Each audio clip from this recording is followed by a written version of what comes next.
21세기를 살고 있습니다. 근데 지나간 20세기의 중요한 특성 가운데 하나는 인류가 섬김의 위대한 가치를 발견할 수가 있었다는 사실입니다.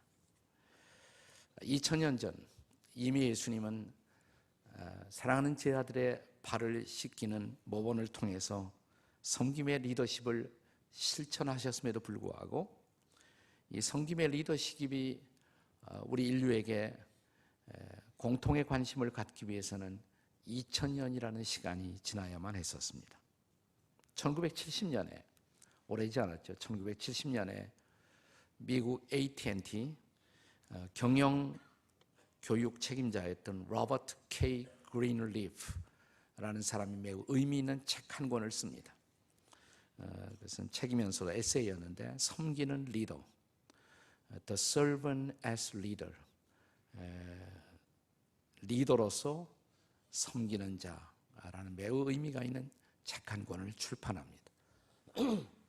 이때부터 전 세계에 흩어진 모든 비즈니스 세계에서 섬김을 통해 사람들을 섬기는 일들이 얼마나 중요한 것인가를 광범하게 가르치는 소위 서번트 리더십 운동이 촉발되었습니다. 그때부터 기업들은, 장사를 하는 기업들은 단순히 이익을 창출하고 돈을 벌기 위해서만 기업이 존재하는 것이 아니라 고객들을 섬기기 위해서 존재한다는 새로운 이상을 갖기 시작한 것입니다. 그래서 기업이 고객의 주머니를 어떻게 열 것인가, 이거보다도 더 중요한 것은 어떻게 먼저 고객을 잘 섬기고 고객을 만족시키고 더 나아가 고객을 감동시키느냐가 중요하다라는 사실을 깨닫기 시작한 것입니다. 하나님이 이 세상을 경영하는 중요한 방법 가운데 하나는 세상을 감동시킴으로 세상을 경영하신다는 것입니다. 하나님은 절대자이십니다. 전능자이십니다. 그는 힘으로 세상을 다스릴 수 있지만 세상의 역사를 진행함에 있어서 하나님은 많은 경우에 감동이라는 방법을 사용하신다는 것입니다. 즉, 이 세상 속에 있는 사람들을 감동시켜 그들을 통해서 하나님의 뜻을 이루어 가고 있다라는 것입니다.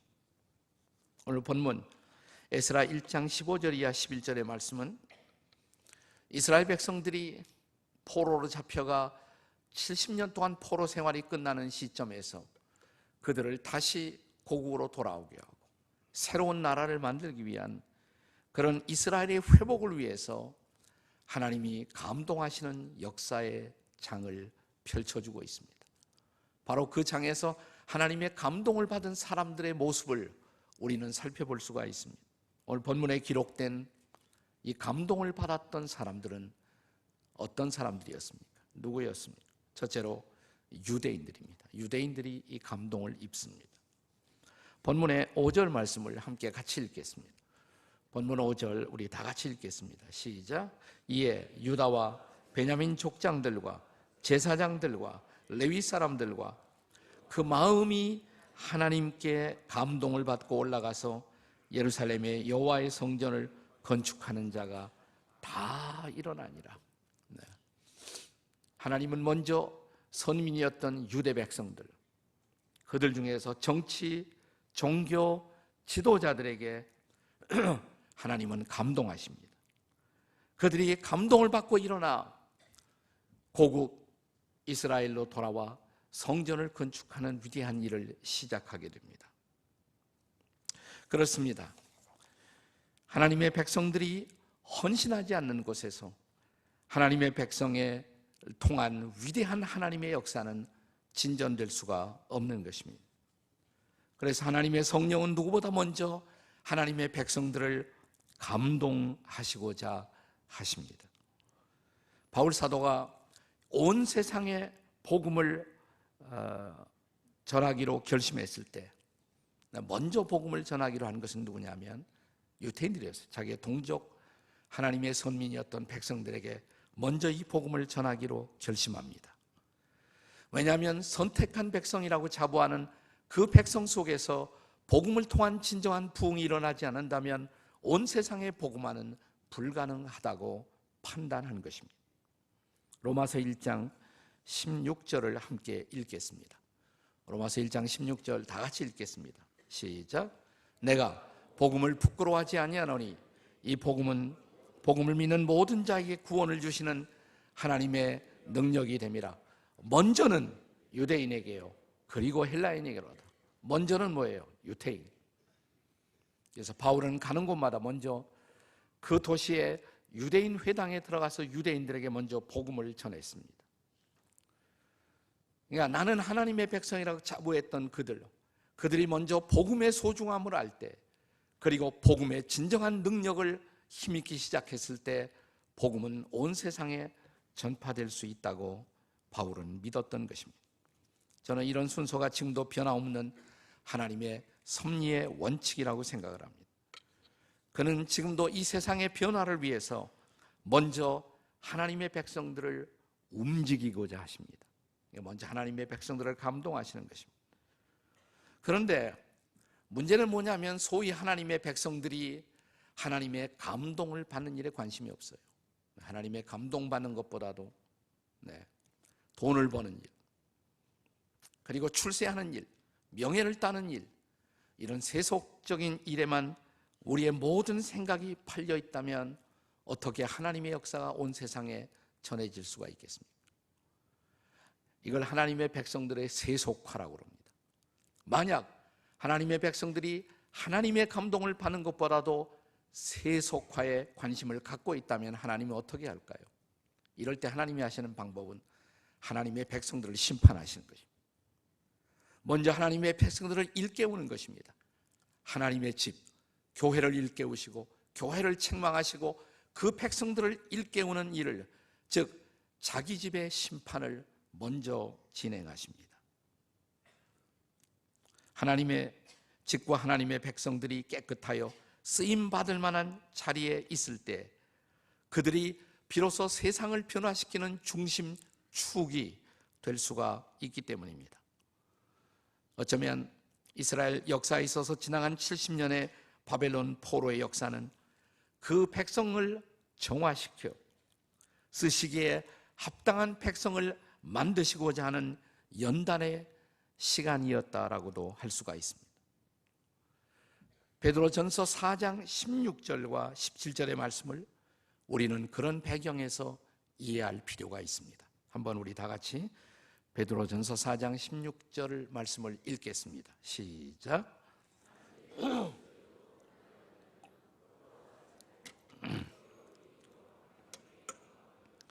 17절. 하나님의 집에서 심판을 시작할 때가 되었나니 만일 우리에게 먼저 하면 하나님의 복음을 순종하지 않은 자들의 마지막은 어떠하겠느냐.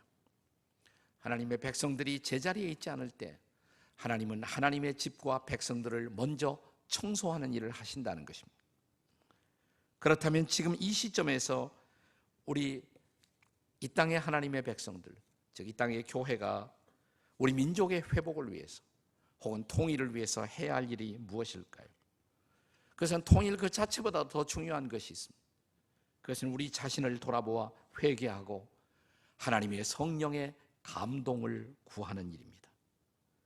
우리가 깨끗해지면, 우리가 성령의 감동을 입으면 하나님의 일하심도 시작될 것입니다.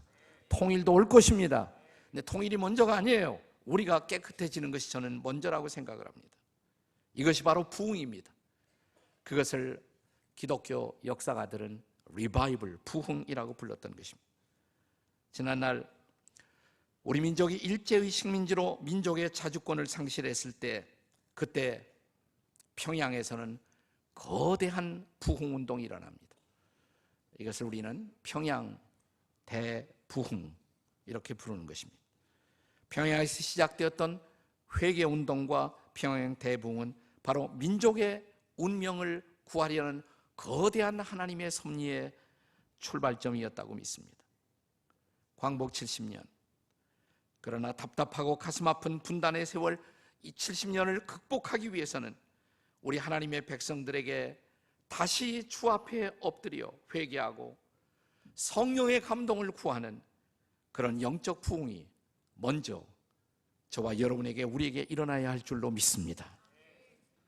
자, 오늘 본문에 보시면 첫째로 하나님의 감동이 그래서 하나님의 백성들에게 임했고, 두 번째는 하나님의 감동이 누구에게 임했습니까? 이방인들이었어요. 두 번째로 하나님의 감동이 임한 대상은 이방인들이었습니다. 선민이었던 유대인들에 이어서 감동을 받은 사람들이 뜻밖의 누구였습니까? 놀랍게도 이방인들까지, 지금 우리식으로 말하자면 안 믿는 사람들까지도 하나님의 감동을 입었다는 것입니다. 본문의 6절 말씀을 읽어보세요. 6절, 우리 6절 다 같이 읽겠습니다. 시작. 그 사면 사람들이 온 그릇과 금과 물품들과 짐승과 보물로 돕고 그 외에도 예물을 기쁘게 드렸더라. 예루살렘 성전을 건축할 때 믿는 사람들뿐만 아니라 안 믿는 사람들도 헌금했다 이 말이에요. 안 믿는 사람들까지도. 하나님의 감동 아니면 할 수가 없는 일이죠. 하나님은 하나님이 기뻐하시는 당신의 사역을 성취하기 위해서 필요하다면 하나님은 이방인들도 움직이시는 하나님, 그가 바로 우리의 하나님이신 것입니다. 이것은 마치 옛날 이스라엘 백성들이 애굽 땅을 떠날 때, 이제 애굽 땅을 떠나서 광야 생활이 시작되잖아요.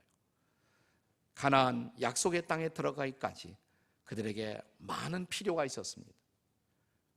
적지 않은 시간을 그들은 광야를 행진해야만 했었습니다. 그리고 그들은 적지 않은 거대한 하나님의 백성들이었습니다. 그들이 행진해 나가는 과정에 있어서 얼마나 많은 것이 필요했겠어요.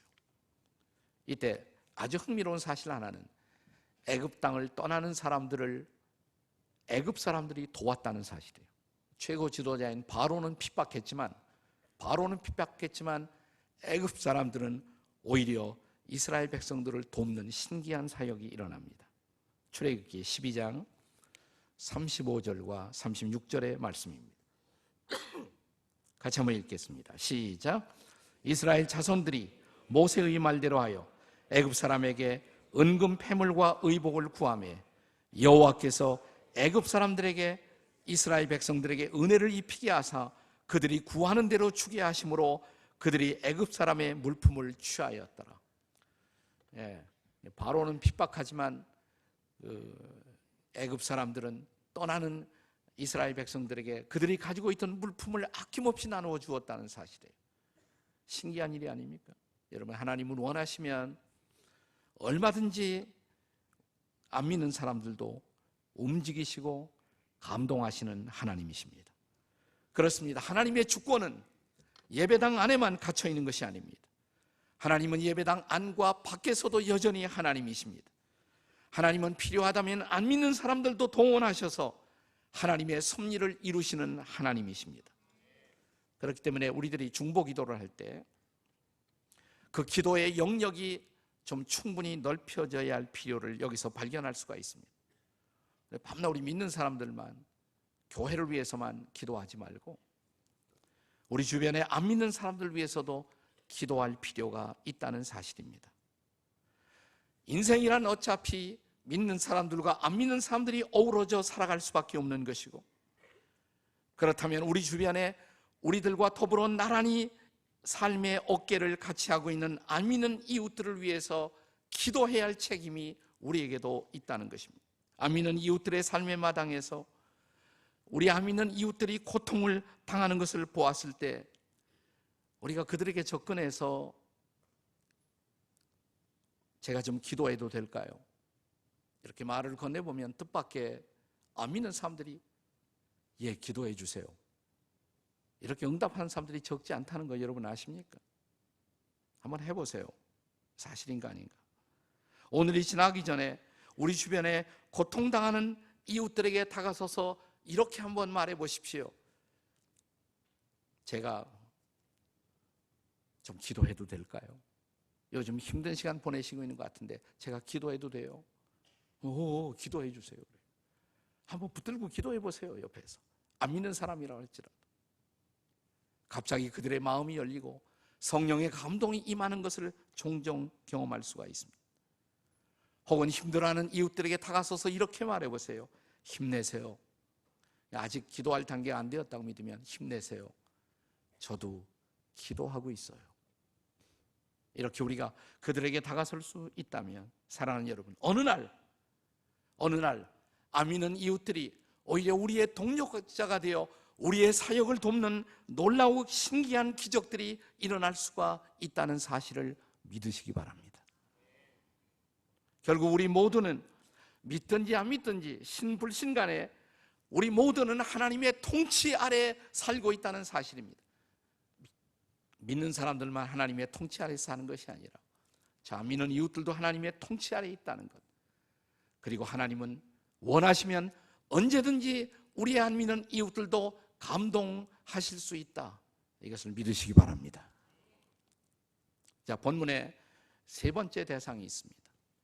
하나님이 감동하신 세 번째 대상, 그것은 권력자였습니다. 권력자입니다.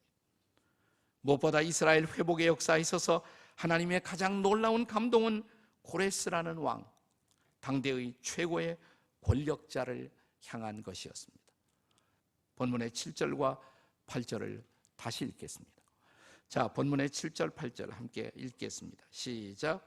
고레스 왕이 또 여호와의 성전 그릇을 꺼내니 옛적에 느부갓네살이 예루살렘에서 옮겨다가 자기 신들의 신당에 두었더라. 8절. 바사왕 고레스가 창고지기 미드라스에게 명령하여 그 그릇들을 꺼내어 세워서 유대 총독 세스바살에게 넘겨주니라. 과거 예루살렘 성전이 무너질 때, 70년 전에 무너질 때 느부갓네살이라는 한 왕에 의해서, 권력자에 의해서 무너졌지만 이제 그 성전은 또 다른 권력자 고레스에 의해서 회복의 절차를 밟고 있는 것입니다. 중요한 것은 뭐예요? 권력자가 아니라는 것이에요. 중요한 것은 권력자가 아니라는 것이에요. 중요한 것은 권력자를 부리시는 하나님, 그분이 중요한 것입니다. 권력자는 심판의 도구가 될 수도 있고 권력자는 구원의 도구도 될 수가 있는 것입니다. 이스라엘 백성들에게 심판이 필요했을 때 느부갓네살을 심판의 도구로 사용하십니다. 그들에게 회복이 필요했을 때 이제는 고레스를 구원의 도구로, 해방의 도구로 하나님은 쓰신 것입니다. 그렇다면 문제는 뭐냐면, 오늘 저와 여러분이, 그리고 이 민족이, 또 이 민족 가운데 하나님의 백성들이 하나님과 바른 관계 안에서 오늘을 살고 있느냐, 저는 이것이 훨씬 더 중요한 것이라고 생각합니다. 우리만 준비되면, 우리가 그분 앞에서 제대로 서기만 하면 하나님은 역사할 것입니다. 통일도 역사할 것입니다. 평화로운 통일도 올 것입니다. 그러므로 중요한 것은 권력자가 아니에요. 권력자를 감동하시고 사용하시는 하나님, 그분이야말로 최고의 권력자다라는 메시지입니다. 그러므로 정말 중요한 것은 뭐냐? 진정한 권력자, 최고의 권력자이신 하나님을 얼마나 기쁘시게 하는 삶을 사느냐, 이게 중요한 것입니다. 잠언 16장 7절의 말씀을 혹시 기억하시나요? 잠언 16장 7절 같이 읽겠습니다. 시작. 사람의 행위가 여호와를 기쁘시게 하면 그 사람의 원수라도 그와 더불어 화목하게 하시니라. 믿으십니까? 우리가 하나님을 기쁘시게 하면 원수가 갑자기 친구가 되어버려요. 네. 그렇습니다. 김정은도 마음을 돌이킬 수가 있어요. 하나님이 원하시면, 하나님이 감동하시면 전혀 상상할 수 없는 놀라운 일들도 얼마든지 이 땅에 일어날 수가 있습니다. 결국 우리가 다시 일어서기 위해서는, 그리고 이 땅에 진정한 통일이 일어나기 위해서는 필요한 것이 뭐냐? 저는 성령의 감동이라고 믿습니다. 부흥의 역사가 이 땅에 일어나야 한다고 믿습니다. 오늘 한국교회의 기초는, 사실 오늘 한국교회의 중요한 기초는 평양 대부흥 때 일어났던 것입니다. 평양 대부흥이 언제냐면 1907년이에요. 1907년. 근데 평양 대부흥을 가져왔던 또 하나의 운동이 있어요. 1907년 평양에서 대부흥 운동이 일어나고, 저 유명한 장대현 교회에서 갑자기 회개 운동이 터지기 시작합니다.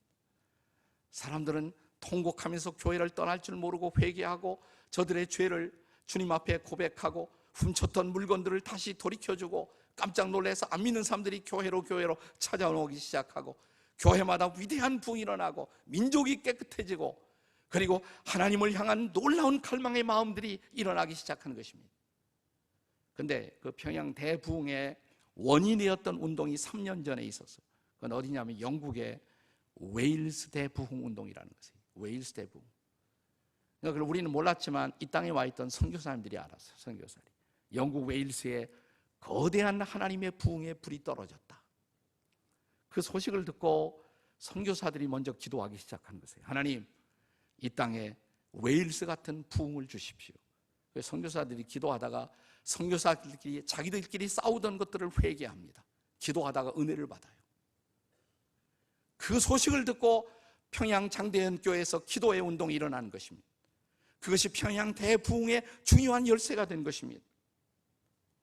그런데 웨일스 대부흥은 어떻게 또 시작되었을까? 메마른 영국 땅에 부흥의 불이 꺼진 모습을 바라보고 젊은이 몇 사람이 엎드려 기도하기 시작했어요. 1900년대에 들어서면서 기도하기 시작한 것입니다. 이 기도회를 이끌던 중요한 청년들이 세스 조슈아, 그 다음에 또 한 사람 에반 라바츠라는 유명한 사람이 있었어요. 에반 라바츠라는 사람. 이 청년들이 몇 사람이 모인 기도회에서 그들이 부르짖던 간절한 기도의 제목은 단순했습니다. 그들은 이런 기도를 했다고 합니다. 주님, 우리를 굴복시켜 주소서. 나를 굴복시켜 주소서. 주님, 우리를 감동시켜 주소서. 나를 감동시켜 주소서. 그리고 갑자기 성령이 임합니다. 그리고 그 성령은 주변의 모든 사람들을 감동시키고 웨일스의 교회들이 깨어일어나기 시작했습니다. 그리고 그 부흥의 불이 평양까지 옮겨 붙었던 것입니다. 사랑하는 여러분, 그 기도가 필요하지 않겠습니까? 웨일스에 임했던, 평양에 임했던 그 부흥의 불이 지금 이 순간 우리에게 필요하지 않습니까? 그냥 통일 주십시오. 이거보다 더 중요한 기도가 있다면 하나님, 한번 나를 감동시켜 주시옵소서. 우리를 감동시켜 주시옵소서. 여러분이 참으로 엎드려 우리가 하나님의 은혜를 구하기 시작하면 부흥이 시작될 것입니다. 통일도 올 것입니다.